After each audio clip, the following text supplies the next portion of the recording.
అమ్మవారి ప్రభావం వల్ల పోతన గారు రామచంద్రమూర్తి పద్యం రాశారన్నా. ఇందాక చెప్పినట్టుగా అయోధ్యా ప్రజలందరూ కూడా గొప్పమైనటువంటి కళ్యాణ గుణ సంపదలు కలవారు. ఆయన ఈ కుమారుడికి వెళుతుంటే గౌతమాశ్రమంలో కనిపించకుండా పడినటువంటి అహల్య ఆయన యొక్క గుర్తు ఎవరికయ్యా అంటే లక్ష్మీదేవికి. కాబట్టి ఆవిడ ఉంటేనే ఏదైనా ప్రతిభాసిస్తుంది. ఆ ప్రతిభ గొప్పంగా కీర్తివంతం అవుతుందని గుర్తుంచుకోవాలి. అది సామాన్యుల విషయంలో, రాముడి విషయంలో అయ్యే అవకాశం లేదు. సామాన్యుల విషయంలో అయినా అసామాన్యుల విషయంలో అయినా అమ్మ యొక్క ప్రభావమే అని చెప్పేసి మనం నిర్ణయించలేదు, పెద్దలే నిర్ణయించారు. రాముడి వల్లనే అమ్మకి ఆ ప్రభావం వస్తుంది. ఏంటంటే మనకి అన్ని లక్షణాలు గొప్ప లక్షణాలు ఉన్నప్పటికీ వాటన్నింటినీ కూడా పాతిప్రత్యం అనేటువంటి పతిని అనుసరించాలి. అన్ని గొప్ప లక్షణాలు గొప్ప గుణాలు ఉన్నప్పటికీ పతిని అనుసరించేటువంటి గొప్ప గుణం మా అమ్మకి ఉండడం చేత ఆయనకి ఆ పేరు రావాలని చెప్పి వదిలేసింది. సరే, ఇప్పుడు ఇంతకీ ఎక్కడో ఒక చోట ఫుల్ స్టాప్ అనేటువంటిది ఉండాలి. కామాలే పెట్టుకుంటూ వెళ్తున్నాం మనం కనుక ఇప్పుడు రామచంద్రమూర్తికి ఎలాంటి కళ్యాణ గుణాలు ఉన్నాయో అలాంటి కళ్యాణ గుణాలు సీతమ్మ వారికి ఉన్నాయి అని చెప్పడం మీ ఉద్దేశం.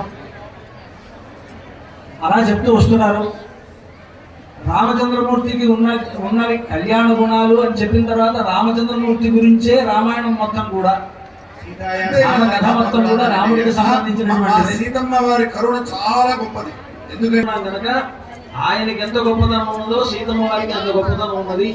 తుల్యశీల వయోవృత్త తుల్యాభిజన లక్షణ రాఘవోర్హతి వైదేహి అంచేయ వసితేక్షణ అని హనుమంతుల వారు ఆ సీతమ్మ వారిని చూసిన తర్వాత అనుకుంటాడు ఆయన, ఇగో ఈ సీతమ్మ వారు రాముడితోటి ఎలాంటి సమానమైనటువంటి గొప్పతనం కలిగి ఉన్నది, వీళ్ళిద్దరికి ఇద్దరు సాటి, వీళ్ళిద్దరికి మరొకటి సాటి కాదు అని అనుకున్నారు. కనుక రేపు అటువంటి జగత్ రక్షకులైనటువంటి దివ్య దంపతులైనటువంటి జానకీ రాముల యొక్క కళ్యాణం రేపు శ్రీరామనవమి సందర్భంగా మన భద్రాచలంలోని మిథిలా ప్రాంగణంలో భవ్యమైనటువంటి ఆ కళ్యాణ మండపంలో నిర్వహింపబడబోతున్నది.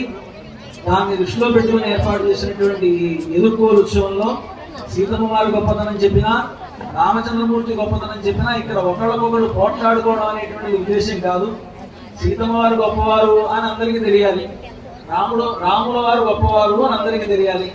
సీతారాములు ఇద్దరూ కలిసి ఈ లోకాలన్నింటినీ కూడా పరిపాలిస్తారు, అనుగ్రహిస్తారు అనేటువంటి విషయం మనందరికీ తెలియాలి అని వారి యొక్క కళ్యాణ గుణాలని ఒకరొకొకరం ఇక్కడ సంవాదం చేసుకోవడం జరిగింది. ఇది సంవాదమే తప్ప వివాదం కాదు. దీనికి ఎదుర్కోలు సంవాదం అని పేరు, ఎదుర్కోలు వివాదం కాదు.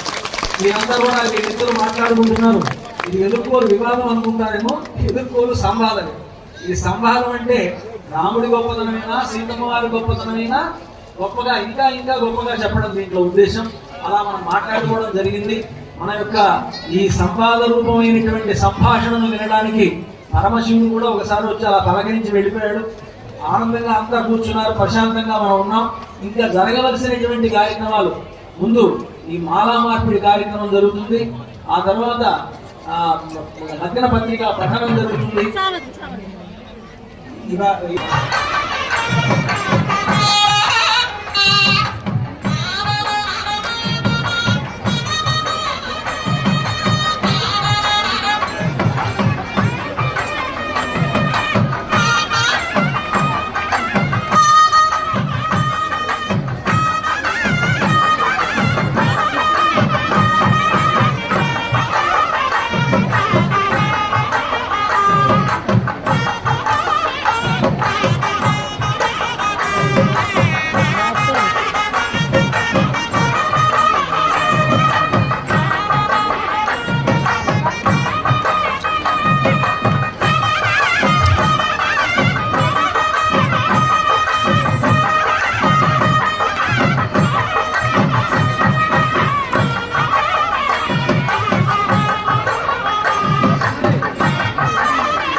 పెళ్లి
చూపులు కదా పసుపు కాలప్పుడు అమ్మవారి తరఫున దేవాదాయ శాఖ పక్షాన